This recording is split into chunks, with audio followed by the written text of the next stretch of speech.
We begin with breaking news right now of the deadliest mass shooting in U.S. history in Las Vegas. A gunman inside the Mandalay Bay Resort fired down into a crowd of thousands attending a music festival.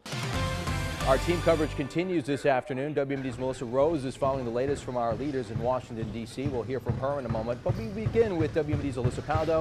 Coming up this morning, 4 people are hospitalized after a school bus crashes into a ditch in Bloomington. Plus, the Pear Marquette in downtown Peoria is heading back to the auction block. We're digging deeper into the hotel's future. Good Thursday morning, everyone. I'm Mark Well. And I'm Alyssa Paldo. Welcome to WMBD this morning. Authorities in South Florida are trying to figure out what led a 19-year-old to carry out a deadly mass shooting at a high school. Officials say Nicholas Cruz killed 17 people at Marjorie Stoneman Douglas High School Wednesday. Cruz was apprehended without incident. The school remains closed today, and grief counselors are on hand to help those affected. You're watching WMBD News at noon. Welcome back. Right now, we want to take you to the Peoria Civic Center for the mayor's annual State of the City address. We're going to look in right now and see what's going on. Welcome to the 130th Santa Claus Parade. I'm Bob Larson. And I'm Lauren Langer. It is very sunny out here. Bob, can you believe we've been doing this for 130 years? Yeah, not me and not you, but it has been going on. The longest continuing Santa Parade in the country. If you remember that scene. That's yes, right. Do not ever stick your tongue in the wintertime to any, if you're at the park or on the swings. Never. For those that have maybe never seen it, it was about a little kid set in the 40s who remembers as he looks back at fond Christmases, but the one thing he always wanted was the BB gun. Yes. It's now 6 o'clock in the morning, so let's head over to Kevin for a quick check.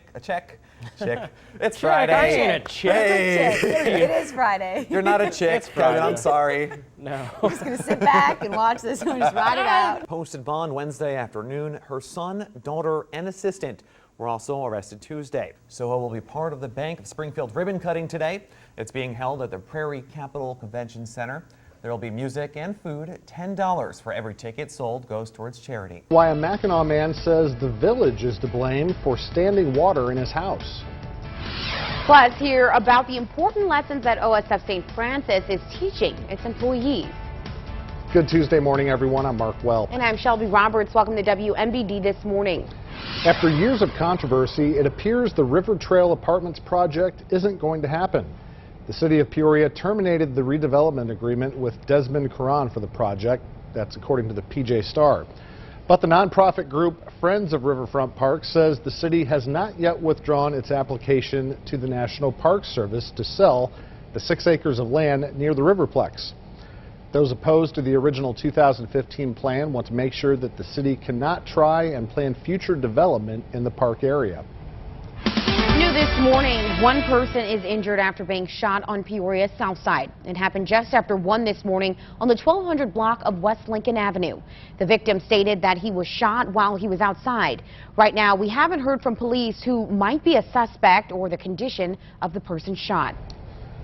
Peoria Public Schools resource officers aren't carrying guns, but will be carrying tasers to work. The district school board passed a policy last night requiring the tasers to be part of the officers' uniforms. Board members also changed wording to qualify targets as people instead of students. District leaders say the goal is to ensure safety in all schools.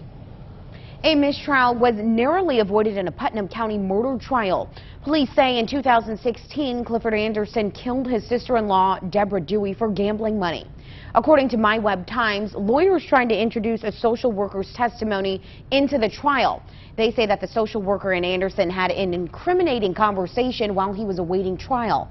Before the trial, the judge told lawyers social worker-inmate conversations hold a confidentiality statute. The judge doubled down on that decision, saying the prosecution's attempt to bring in barred testimony, quote, flirted with mistrial. A Mackinac homeowner has been asking the village to fix its drainage problem for years. Now it's costing him thousands of dollars. Every time it rains, Brent Rassi says his driveway floods. And 2 weeks ago, the water seeped into his home, leaving significant damage. The issue is that Mackinac is not a FEMA-regulated flood district, so Rassi, who owns the home, says he has no options. Rassi, along with several others, spoke to the board last week.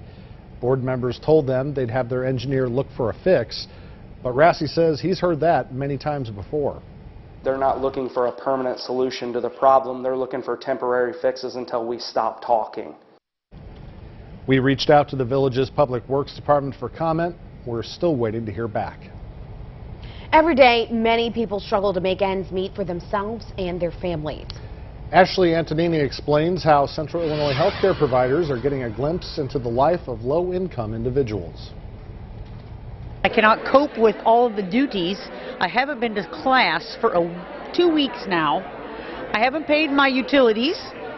I have only half of my rent paid and only half of my food paid for. This was a common situation for many OSF employees taking part in a poverty simulation on Monday. When you get through the end of the event, you are exhausted because you go to so many different areas and there's so many different rules and requirements. It just really opens your eyes. Participants went through 4 weeks with their new identities, each condensed to just 15 minutes. And despite their best efforts, many failed to pay rent, lost their children, and some even got arrested. The goal for today is to really have folks really see things through the eyes of individuals in poverty, how the system works. But the simulation also highlights how OSF can better operate. Also for us to understand how we could do things better to align with the system and help those individuals. And though the simulation caused participants stress and anxiety, it had an important message. Work to be understanding and always be grateful for what you have. I need to appreciate my day to day. Every day a lot more. In Peoria, Ashley Antonini, WMBD News. The red flag gun bill is now a law right here in Illinois. The legislation allows a court to order someone to give up their guns if they're deemed a threat. Governor Bruce Rauner says that the law is an important step in increasing safety for the people of Illinois. Under the legislation, family members or law enforcement can flag people when they see warning signs that the person may hurt others. The governor also signed a bill that extends a 72-hour waiting period to all guns purchased in the state. The Heart of Illinois Fair begins today, and we've got Allie Reed live at Expo Gardens to tell you about what you can expect. Yeah, Allie, what activities are new at the fair this year? Hey, Mark and Shelby, well, it's pretty quiet here right now. I can actually hear the birds chirping still, but something tells me it's going to be a party here tonight. I'm actually so excited for it. 4 o'clock, you guys can come on down to the Heart of Illinois Fair. And, you know, I'm getting memory lane vibes going on right now. Absolutely. So what, you know, people come back year after year, lots of memories at this place. But what is going to be new here this year? This year we have Johnny Rocket, the Cycle Circus, and this is amazing. There are like 3 different attractions that they do, and they ride a motorcycle in a sphere made of metal. I haven't seen it yet. I'm hoping we can see this in a little bit. Yeah, I hope so too. And something new this year is amazing weather. It is supposed to be like in the low 80s all week. Guys, Lauren's got you covered on that one. Yeah, thanks, Lauren. But this is unusual for the Heart of Illinois Fair, so we're very excited about that. And we also have Max D, which is a 9-foot robot like transformer that will be roaming the ground. So amazing. I know, right? There's dog shows almost every night, and the livestock shows, a beard competition. So if you've got a big burly beard and you want to, you know, see if how yours rates, you could win $100. And Roxy, I got to ask you, we were talking earlier, it's National Emoji Day. Yeah. So if someone could bring an emoji here to the fair, what would it be? It'd be the big smile with a wink.